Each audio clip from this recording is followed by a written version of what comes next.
नमस्कार, मी शुभांगी. मराठा दरबार या माझ्या यूट्यूब चॅनलवर तुमचं अगदी मनापासून स्वागत करते. सध्या आंब्याचा सीझन चालू आहे. आंब्याच्या सीझनमध्ये आपण आमरस तर नेहमीच बनवतो, पण या आमरसातील शेवया तुम्ही बनवता का? नसल बनवत तर हा व्हिडिओ खास तुमच्यासाठी आहे.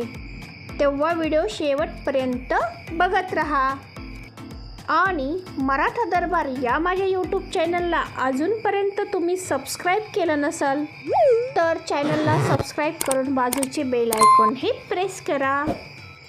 चला तर मग आजच्या रेसिपीला सुरुवात करूया. मी गॅसवर एक नॉनस्टिकचा पॅन तापत ठेवला आहे. या पॅनमध्ये सुरुवातीला साजूक तूप टाकून घ्यायचं. मी या पॅनमध्ये 1 चमचा तूप टाकून घेतलं आहे. हे तूप पूर्णपणे वितळल्यानंतर यामध्ये ड्रायफ्रूट्स टाकून घ्यायचे. मी यामध्ये सुरुवातीला मनुके टाकून घेणार आहे. मनुके टाकल्यानंतर जास्त वेळ लागत नाही हे तळण्यासाठी. हे लगेच तळून तयार होतात. मनुके काढून घेतल्यानंतर यामध्ये काजू टाकून घ्यायचे. ड्रायफ्रूट्स टाकणं हे पूर्णपणे ऑप्शनल आहे. ड्रायफ्रूट्सचं प्रमाण तुम्ही तुमच्या आवडीने किंवा कमी जास्त करू शकता.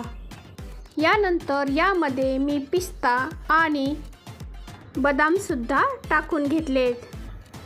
पिस्ता आणि बदाम तुपामध्ये परतल्यानंतर जे खाली तूप शिल्लक राहिले आहे ना, त्याच तुपामध्ये हे बघा, तुम्ही बघू शकता या ठिकाणी मी 1 वाटी शेवया घेतल्या आहेत. या शेवया गव्हापासून घरी तयार केलेल्या आहेत. या शेवया तुपात मंद आचेवर हलक्या गुलाबी रंगावर भाजून घ्याव्यात. भाजून घेतल्यामुळे शेवया चिकट होत नाहीत. याऐवजी तुम्ही बाजारात मिळतात त्यासुद्धा शेवया वापरू शकता. हे बघा, तुम्ही बघू शकता हलक्या गुलाबी रंगावर या शेवया भाजून तयार झाल्यात. शेवया शिजण्यासाठी यामध्ये दूध टाकून घ्यायचं. 1 वाटी शेवया घेतल्या होत्या, त्यासाठी मी अर्धी वाटी दूध यामध्ये टाकून घेणार आहे आणि थोडंसं पाणी. या शेवया यामध्ये खूप जास्त शिजवायच्या नाही, फक्त 70-80% शिजतील इतपत शिजवून घ्यायच्या. शेवया शिजण्यासाठी यामध्ये दुधाऐवजी पूर्णपणे तुम्ही पाणीसुद्धा वापरू शकता. हे बघा, तुम्ही बघू शकता या शेवयामधील दूध हे पूर्णपणे आटले. आता यामध्ये आंब्याचा पल म्हणजेच आंब्याचा रस टाकून घ्यायचा. मी यामध्ये 2 आंब्याचा रस टाकून घेतला आहे. तुम्हाला आवडत असेल तर तुम्ही यामध्ये जास्तसुद्धा रस घालू शकता. यामध्ये शेवया शिजण्यासाठी अगोदर जे दूध वापरलं होतं ना, दूध हे ताजंच वापरायचं. शिळं दूध जर वापरलं तर दूध हे नासू शकतं. हलकीशी एक उकळी आल्यानंतर यामधील 1 शेवई घेऊन आपण दाबून बघूया. सहज दबल्या जातीये. या शेवया तयार झाल्यात. अगोदरच दुधामध्ये शिजून घेतल्यामुळे या आता लवकर शिजल्या जातात.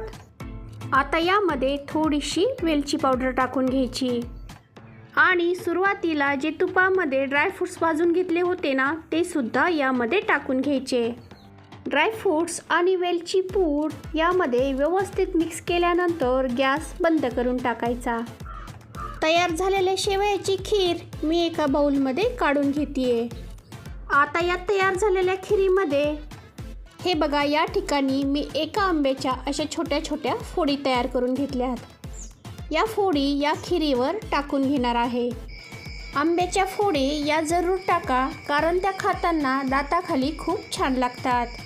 ही खीर तुम्ही केल्या गरमसुद्धा खाऊ शकता किंवा फ्रीजमध्ये ठेवून अगदी थंड झाल्यानंतर सुद्धा खाऊ शकता.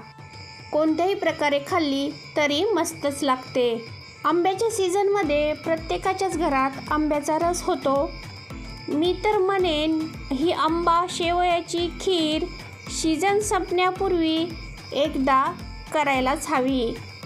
मग तुम्ही ही खीर कधी करून बघताय? कशी झाली हे कमेंटमध्ये सांगून तुम्ही माझा व्हिडिओ कुठून बघताय हे मात्र नक्की सांगा.